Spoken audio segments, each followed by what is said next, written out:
they have value and they matter. But showing them to my classroom, the way that I try to do is try to build community and get to know each other. Because that ultimately is, how I make a difference too.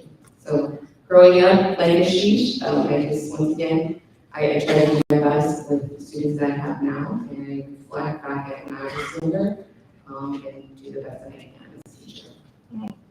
I want to do a special shout out to some of our Freedom Rider brethren who is not in the room. They are 16 hours ahead, so do the math. Meredith and Casey are joining us all the way from New Zealand. They are part of our so it is already Monday where they are. Shannon is live as well. So a special shout out to some of our Freedom Rider brethren, wherever you may be. Meredith and Casey sadly are not with us because their country was locked down because of COVID. So speaking of educators and people who may not have parents who are born in this country, may have parents who speak a different language at home. Johnny, what was it like when you realized that in Vista del Lago, we are going to celebrate the best of leaders, regardless of the languages their parents speak, regardless of the cars that they drive, the professions that they have. She is a student body president year after year. Sometimes people have a moonshot moment and they're the president like once. She's just like year after year after year. So what was that like for you to see that this is the face of leadership and that anyone could follow in his footsteps? As a teacher of student leadership, we started building your program around this time for the next school year. I heard about Ashish through his middle school teacher, Mrs. Berkey. And before I got to know Ashish in person, there were emails saying, "We want all these student leaders from the class of 2022 in your ASU leadership program." So the summer of 2018, I got to meet Ashish and Z in his cabinet in Nazareth now. And I implemented some of the stuff we did here at Freedom. I actually did the lighting, we did the shop, and I got to know Ashish. And it was that moment, that summer, that I saw this group of student leaders as my future student leaders leading the school, not just their class of 2022, but the school. And I wanted them as leaders their sophomore year. But they weren't ready, they were very honest with me. And they didn't accept the positions, because they were, honestly, they were leaders their freshman year. They couldn't lead since then. And unfortunately, COVID hit their sophomore year. They missed out part of their sophomore year. And we went into our junior year with all these plans for homecoming, winter formal, proms, pep rallies, football games, and it wasn't going to happen. And these two took this leadership program and went virtual to affect our activities. They reached out to a student body, they connected to the student body, they did events on Instagram, on Zoom, and were able to connect to the student body. They had 200 students attend their academic rallies, they did a talent show. So things were different compared to what we were doing before. And when they came in person this past year, they were able to have their homecomings, their proms, their winter formals, and their pep rallies. Limited and structured, but they still did it. And this group is their national leaders. And I know she's been trying to teach and guide them, because sometimes as teachers, we learn from our students. They teach us. And these two, along with their cabinet, taught me I can leave the classroom and they run it. And we can hear in the school board meetings, and you'll hear comments from the community. Ashish for school board president. Ashish for superintendent. Ashish, the best example of leadership in our district. And I can honestly say that I can see Ashish in time on a ticket at 2036. Oh my goodness, did you for those of you that did not join us earlier, Klein is all of 11, and we've already elected him. We got about 25 years in our country for trying to have that opportunity. But Klein is going to be running for president. You guys will be on the ticket. See, you and Ashish had this opportunity to work with the Freedom Riders, mentor a bunch of kids. Many of those kids are in this very room. And celebrate each other. So I know for you, your story was hard to write. You said you had to walk away from it and then come back to it. Ashish was like slow and steady. He just kept making it better and better. So what was that like to be his advocate as you were struggling to say, this is too hard for me, but you were also supporting him as well? So it was like duality of kids, your buddy, and yourself. I think I definitely had to take a break for a moment. What helped me was actually talking to him about it, and he kind of joked about it. So I asked him, like, oh, how are you doing on like the writing portion? He's like, I'm doing good, just slow, it's steady here. I'm like, yeah, I haven't put my story in like a few months. It's just needed time. But overall, it was like really good to be there for him. Because it's like, I'm proud of him. And you know, we've had like the bumps on the road and everything. But just seeing him grow and seeing him write his story, like how he did, was remarkable. And if you've known Ashish for how long I've known him, he's just an amazing person all around. And I feel like everyone needs to get to know Ashish. Like everyone needs to be like him. Well, are you guys ready to get to know Ashish? Because those are marching orders. So Ashish, we're ready to get to know you. You have the most exquisite parents. Like so many people in this audience, their parents were born in other countries. Your parents are from Nepal. And they just wanted to make it better for you. So as a little kid, you didn't understand that you couldn't have that cereal, that you couldn't live in that big fancy house. So your parents made a lot of sacrifices as a kid, and that's what your story's about, is sacrifice. And so seeing your parents tonight is going to be honoring your parents. But take us backwards when you were a little kid and you didn't really understand what sacrifice was. Yeah, so every time I think about my story, I feel like it's always evolving the way I look at it. I feel like every time I learn more about my parents, I just look at it and it's as much as their story as it is mine, honestly. And I don't know if they understand that it's about them. Like I'm talking about what they did, and they did more of it than me. I was just a kid. My older sister and my parents did more of it than I did, and it's just every time I look back at it, I think in a different way, because as I've gotten older, I've gotten to learn more about my family, more about my parents and who they are as people, not just parents, that these figures. And in my culture, it's a bit difficult. Sometimes we don't really understand who like our family is. We don't really talk about what they've been through and things like that. And as I've grown, as I've grown up, I'm poking and prodding at the little nooks and crannies of their experience and their journey to make the American dream. And that's illustrated in my story, just about that journey of raising a family with little, and just making it by. Adriana, your folks also had to struggle. I know that your parents came to America when they were young. Your mom was just a teenager, she's about 16, and your father 13, and your father was in his early 20s. So when you were reading Ashish's story, you too got to pay homage to your parents. They're from different places. They spoke different original origin languages. But I love that you both paid homage, and you paid homage through your hard work and education. So what was that like, responding to his letter, but also having a love letter to your own family and your own roots? Well, I still, I always say that I'm living vicariously through my child, but my parents are living vicariously through me. Because every day now that I'm an educator, that's what I strive for too, is to make sure that they know, especially my child, how hard especially my mother, most importantly my mother, because she's the one that struggled the most trying to navigate the waters of living in America, learning the language, with 4 daughters at the time. But when she started to pick up finally learning the language, that just made a difference. And I wanted to also pay homage to her as an educator, and continue my education and using for my own childhood. Johnny, you said the background that Ashish lived was very close to home for you growing up as a kid. wanting and wishing and wondering what we can afford and where can we go for a family vacation. So I think there was a lot of a communal spirit and celebrating his story and his success. So tell them what it was like to be that kid who was also in an economic situation then that is much different than now.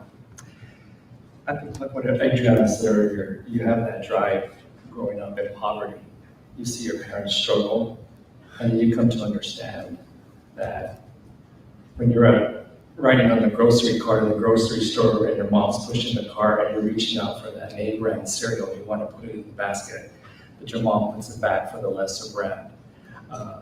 The parent, my mom and dad, made me understand that one day we'll be better off. So when I read Ashish's assignment, because it wasn't a story yet, it hit close to home because it brought me back to my childhood and seeing myself at that grocery store that he was describing and wanting to be like my classmates, wanting those name brand shoes, those clothes that they were wearing, the Capri Sun and their lunches. I had to settle for my mom's Tupperware, she filled up a Tupperware little mug for me to drink my sandwiches, my brown bag, lunch bag. So he took me back in my own time, and I related to his story that much more and got to know Ashish more because I didn't know that part of him.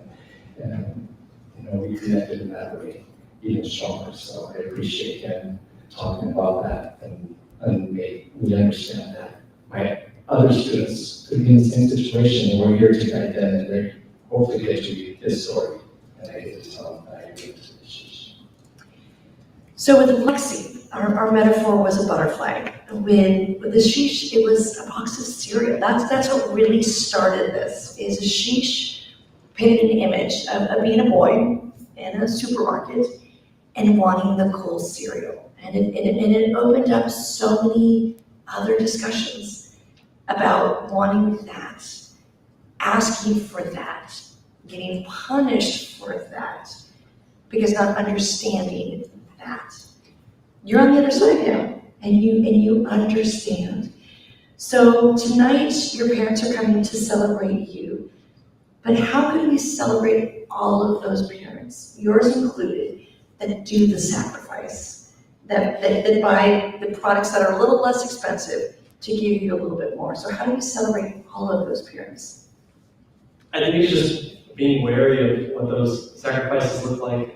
I think people are, they're struggling to like make it by. And when I mean make it by, I mean like to survive, economically, like when you don't have like 2 pennies to rub together, like that's a reality for a lot of people, and people are trying to get better, they're trying to improve their circumstance. Like I really don't think that someone would want to stay in the same spot, and they're trying to rise up, they're trying to fly, they're trying to soar, but sometimes they get shot down. And I mean that metaphorically, but I also mean that literally. And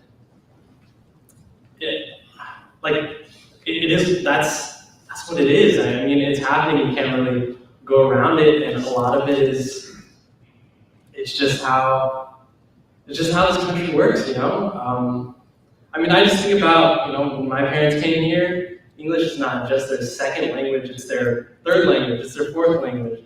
So when my dad's working at Jack in the Box at 12 a.m., what does he say to the angry, intoxicated homeless man who's yelling for getting his order wrong? What does he do? And we've just gone through a lot. What I mean by getting shot down and just having to restart, but just keeping a forward trajectory. I mean, my dad had a small business that didn't work out. I mean, he was driving an ice cream van, and we used to live in apartments by the low desert, so really hot. He didn't have AC in that van. That didn't really work out, and he did another thing that didn't really work out, and he's doing what he's doing now. And then, sometimes you just got to start fresh, and for us, it's when is it going to be like okay? When things are going okay and things and we're flourishing, something like COVID happens and then you kind of have to restart. And I'm at that point. My sister's at that point. We're grown up now. We're ready to pursue higher education, get a career, and making sure that our parents are they can live without worrying about that and doing our part to serve them. So I think it's just being wary of that. And I feel like that's so important for so many families around the country and around the world. Did you hear that, Harvard University? I wrote a letter of rep for this boy, for Harvard University, because another wonderful young woman in this room is the first young woman to go to Harvard from their school. So she has to be the second. I want to end with a comment for Team Ashish, and it actually comes from Meredith, our Freedom Rider teacher, who was in this very room. And when she left, she felt charged up and she wanted to go and save the world. And she said, I want to be a politician. And now she is just that back in New Zealand. But Meredith said, if only world leaders listen to these courageous conversations, ... I agree with Meredith. I agree that if we have world leaders like Ashish and Sadie, the world would be a better place. But I am going to ask one last question that just came in from Melanie. How has your experience shaped your values that you hope to share with the next generation? I think the biggest thing is work ethic. I feel like Munoz alluded to that when he was talking. When you see your parents, work that hard, working, multiple jobs, 7 days a week, that kind of you kind of get instilled with what exactly is hard work. It takes a lot. It takes a lot of energy, physically, emotionally. Wait, I'm sorry. What was the question? So, to end this beautiful segment, it's no longer about Ashish. It's no longer about Sadie. It's not about Johnny. It's not about Adriana. It's about our parents. The story was a love letter to your parents. So I want you to look at the camera, and we're going to say this for your parents. And I want you to thank your parents. And as you thank your parents, I want all of you later to go and call your mamas and your papas and thank them as well. So show us what honoring your parents looks like by honoring yours. So I don't know if I could actually look them in the eye in person and say that. We're close, we're tight, but it's just a little bit uncomfortable on vulnerable topics in an immigrant household. But I'll say right here, hopefully they find this video eventually. But thank you so much, Mom and Dad, my older sister. I mean, you guys mean the world to me. You're the reason why I'm here. I'm the way that I am. You built that path forward, and maybe you stepped in the wrong spot, but you helped me step in the right spot. And yeah.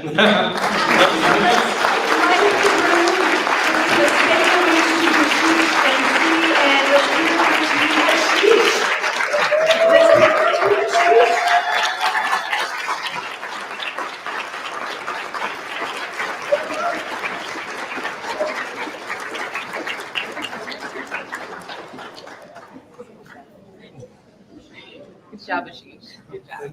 And our next and last team, I think we're gonna have to stand in solidarity because I don't know if it may be hard for her to sit.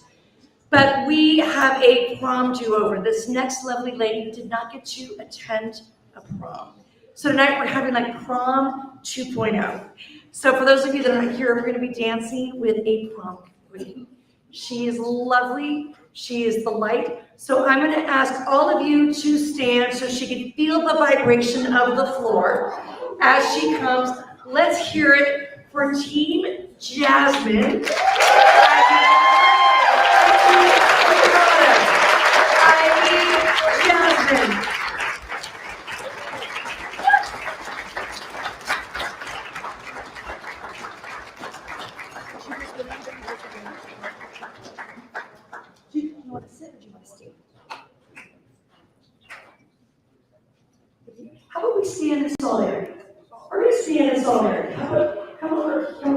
here and turn her around. And for those of you that want to see the prettiest girl in the room, no offense to all the pretty girls in the room, but this is our prom queen tonight. This is Jasmine. And I wish that she could see what we see. So I want to hear some words from the audience. I just want someone to stand up and shout a word to Jasmine about how beautiful she is, how exquisite. I just want to hear from the audience words that she can hear that she can't see. I love her smile. They love her smile. I love her laugh. Stunning. Great hair. Great hair. Makes me laugh. Makes you laugh. Personality. Personality. Great. Brave. Funny. Worth it. More than words. More than words. More than words. Great friends. Great friend. Resilient. So for those of you that are not with us, Jasmine made a decision that she was going to come to this very place, Hotel Maya, and she didn't want a chaperone. She needed a little help, but she wanted to get help from within, not from without. And so all of us have been getting her from point A to point B because she is sight impaired. But I think that she's got some superhero things that she can compensate for. She's like a Wonder Woman. Would you agree with me, Narada? Oh, yeah. So there's a microphone behind you. Narada is very fond of the Marvel and DC comics. And so we have a superwoman in our midst. And we were able to find this amazing woman through our Freedom Rider teacher, Narada, who is part of the Glendale Community College program, a counselor. And we have fallen in love with Jasmine. We are loving on Jasmine. So I want to start with you, Narada. You did go to a prom. You're gonna have a prom do-over tonight. But tell us about what it's like to be at this prom tonight with this beauty queen who gets to dance and be celebrated and be seen. Well, one thing that I got to see, sadly, in this whole pandemic thing, I got to watch my son graduate junior high on a laptop. And that broke my heart so bad. You know, they sent home little signs that you can put into your yard and say that your kid graduated, and that just wasn't getting it for me. You know, he didn't get the ceremony, he didn't get the praise, he didn't get that feeling that we all have when you accomplish something. It was pretty much just like he passed a level on a video game, and that was it. And that's what it was. And this is a once in a lifetime experience for him. So for her to miss out on her dances and her experiences, you know, tonight is a do-over. So it's more so important. It's not just people dressing up. It's not just that we're all here to look good and it's a good time and for those things, but there's things, small things that we kind of take for granted at times that this pandemic has shown us that you really can't take for granted anymore. So it's gonna be, I pray it's the night of all nights for her. And I just want her to enjoy with her friends and her family, and we're all gonna have a good time. Noreen, as a counselor, you get to see kids who may need a little extra. And Jasmine is so independent. She came here alone. She doesn't need me. She doesn't need me, but she does. And so to navigate the world without sight, to navigate a keyboard without sight, to navigate the sensory overload that is Freedom Rider Mania without sight. What do you think some of the other things that have been heightened for Jasmine are? Well, just really quickly, a shout out to community colleges. But I have to tell you how Jasmine became a student author. We did an online event at GCC for the Freedom Riders to introduce them to the campus. She logged in late, was able to put a comment in the chat. The Freedom Riders saw it, and she became the student author. So it was serendipitous. It shouldn't have happened, but it did happen. So that's really important to take a moment to really understand. And as a writer myself, for Jasmine to then change her major from a totally different major to English and writing is a huge testament for me as, first of all, a counselor, because it's so hard for students to find what they really want to do. And so I think that's the biggest thing, Jasmine. I mean, she gets a lot of things out of this, but I think for me as a counselor, that's the most important thing. So sadly, every single one of the folks in this room is going to get a Freedom Writer's Diary tonight. And everyone gets to go back to their room and read it, except Jasmine, because Jasmine reads in Braille. So Jasmine has made a request. This book needs to be published in Braille. So I hope that throughout this experience and throughout this journey that we can read to Jasmine the stories. Kathy Connolly from Kentucky just wrote, Jasmine, you are amazing, and I wish that my students could see you. Coming here alone just shows that you have what it takes. Hashtag, we see you. So Narada, hand our prom queen a microphone. And with those heightened senses, you might not see us. You definitely hear us. It's been a long day. You might smell us. I mean, we were out in the sun, and it was hot. There was a line game. I'm just saying her senses may be heightened. But you definitely feel us. So tell us about the heightened senses that you do have with your Freedom Writer family. The number one thing that I do feel is love and respect from everyone that is in this Freedom Writer family.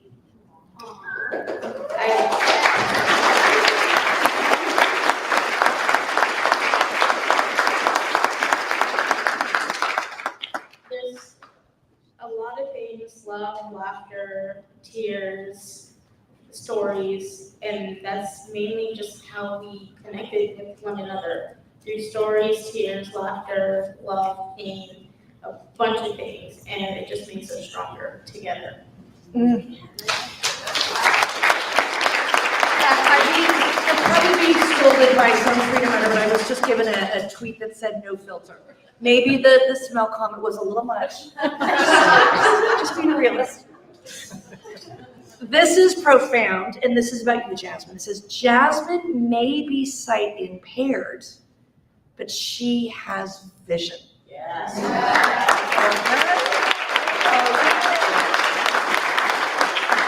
So as someone who is a visionary, what does that feel like for someone in the audience to recognize your vision? It feels pretty great. Well, one, I'm really glad to be in this book project and be in this family, but I've been writing for a long time, and what's actually cool about being in this family is this happened right as I changed my major to creative writing. And so that's what I want to be, that's what I want to become, and I'm already doing it.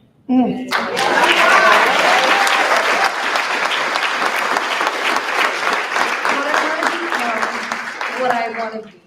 So, Narada, you are a published poet and author. Narada, you are a published author. Guess what, Jasmine? You're a published author!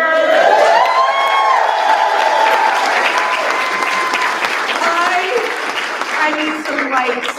I need you guys to stand in solidarity with my girl who's going to groove on that dance floor tonight. She's going to read words. She's going to twirl. Get out those phones, get out your lights.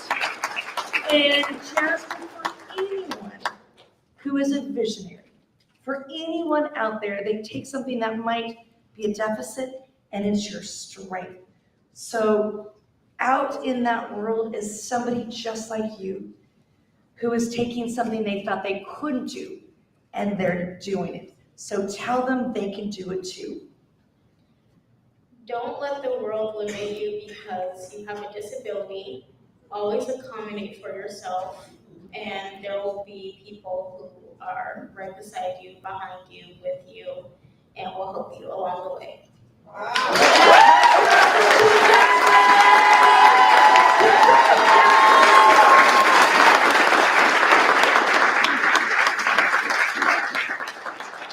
Okay, all you fabulous folks at home, this is going to conclude our live. We wish you were here. We wish you were here at our party tonight. But like Jasmine, you were with us in spirit, so we'll take lots of pictures. We'll capture the moment. Thank you all for being a part of this. And we will have several more times for you guys to zoom in and be a part of our symposium live. But once again, let's hear it for our student authors. People that sing